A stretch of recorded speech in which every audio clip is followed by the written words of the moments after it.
Olá, meu nome é Johnny Huerta, sejam bem-vindos ao curso de Bombas Hidráulicas. Neste vídeo, que faz parte do capítulo Características do Escoamento, vou falar sobre as forças exercidas por um líquido em escoamento permanente. Como foi mencionado no vídeo anterior, o escoamento numa bomba centrífuga pura é considerado um escoamento permanente. Além disso, nos canais formados pelas pás do rotor, o escoamento pode ser considerado como formado por um conjunto de canais, veias ou filetes líquidos com suas próprias características. Neste vídeo, antes de abordar o assunto já mencionado, vamos começar por definir a equação de continuidade. Se estendermos o que foi falado no vídeo anterior para o canal ou veia líquida, podemos explorar muito mais o escoamento de um líquido para extrair conceitos importantes. Temos um canal ou veia líquida por onde escoa um líquido.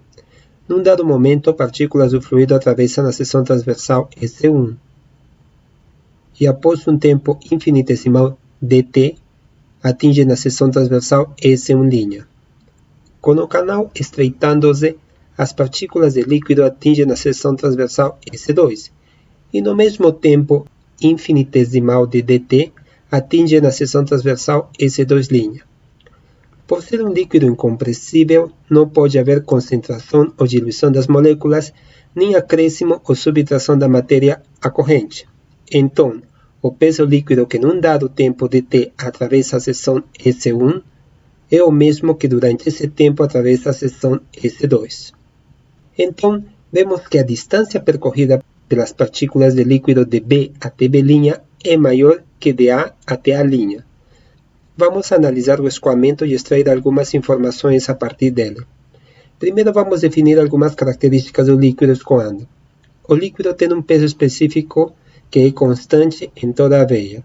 Além disso, quando as partículas do líquido atravessam a seção S1 e S2, apresentam velocidades V1 e V2 consideradas como velocidades médias na seção A e B, respectivamente. Sabemos que na física clássica o peso de um corpo P' é dado pela relação da massa vezes a aceleração da gravidade. Mas o peso pode ser expressado em função do peso específico da seguinte forma. Lembremos que a equação do peso específico é dada da seguinte forma: massa específica vezes a aceleração da gravidade. A massa específica é definida como a massa sobre o volume. Então, o peso específico ficaria tendo a seguinte relação. Substituindo a equação 1 em 3, teremos uma expressão do peso em função do peso específico. Então, já que o peso de um líquido pode ser expressado em função do peso específico, vamos a seguir trabalhando nesta equação. Sabemos que V é o volume do líquido com peso P'. O volume do líquido que escoa num tempo dt pelo canal ou veia líquida pode ser definido pela seção transversal 1 e 2 como sendo igual à seguinte equação. Aqui S é a área da seção transversal, seja 1 ou 2, e dx é a altura ou distância entre A e a linha ou B e B' da figura do escoamento do líquido do canal. Sabemos que nos trechos A', e B', o fluido percorreu ao mesmo tempo, uma diferencial de tempo dt.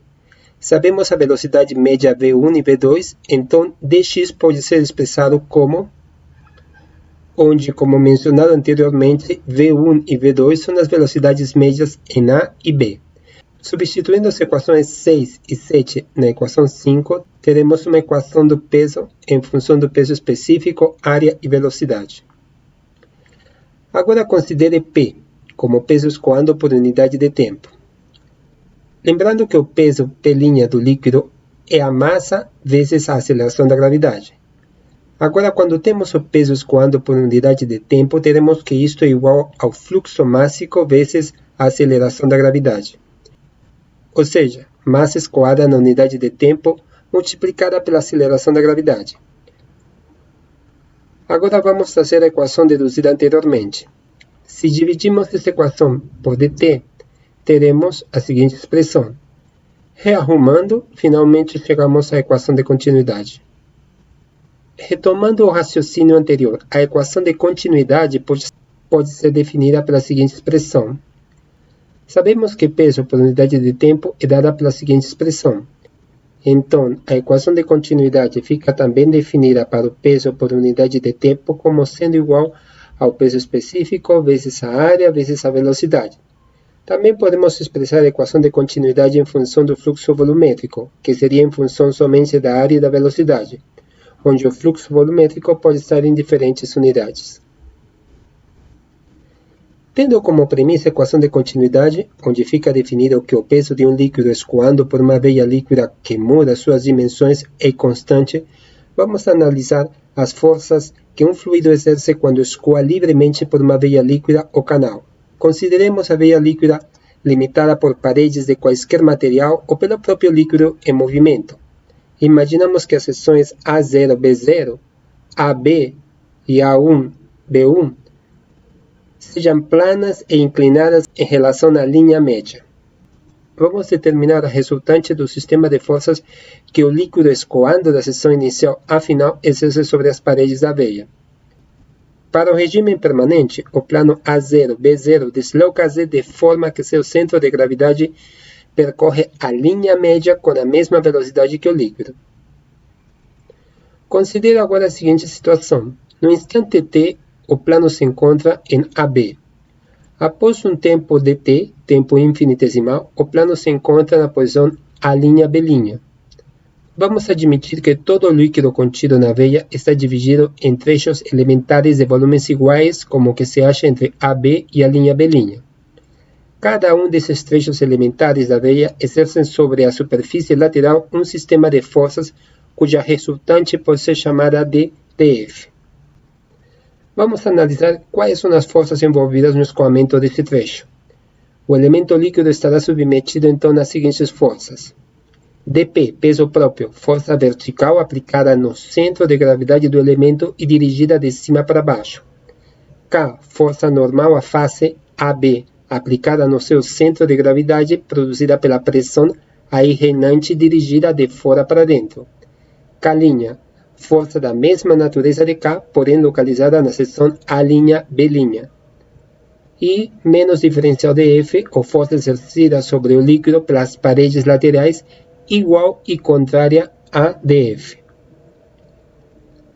Vamos definir a massa do trecho elementar que atravessou a seção AB no tempo dt.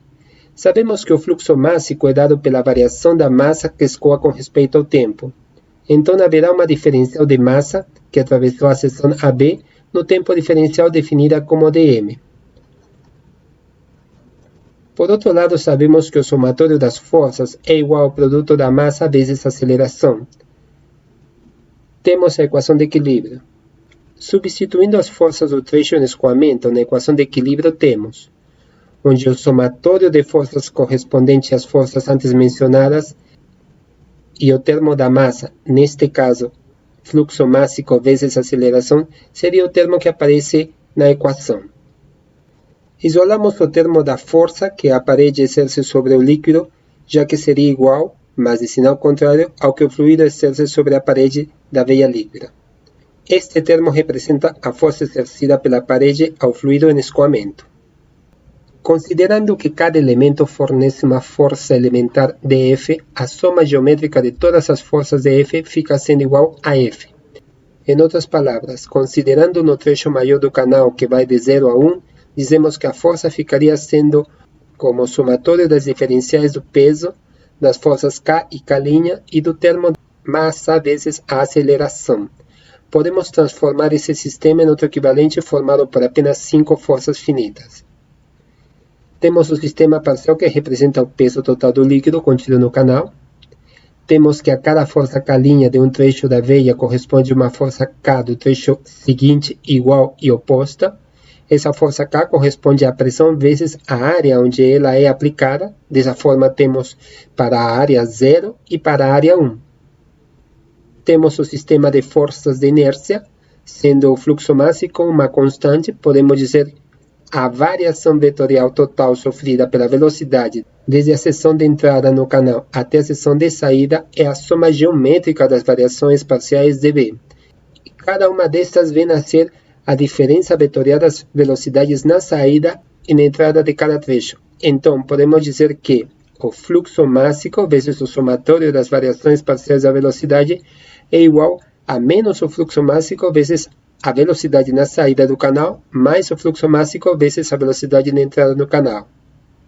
Definimos o sistema de forças como sendo uma equação formada por 5 forças, onde V1 e V0 são as velocidades na entrada e na saída do canal ou veia líquida, respectivamente.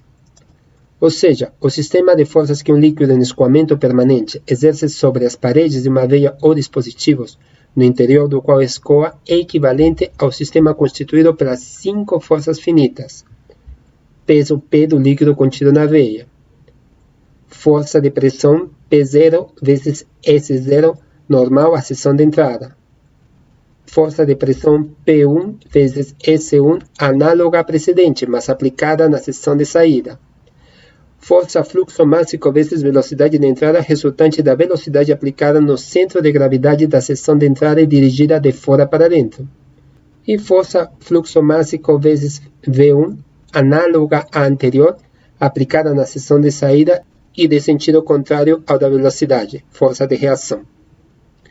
Temos algumas observações a fazer sobre estas forças.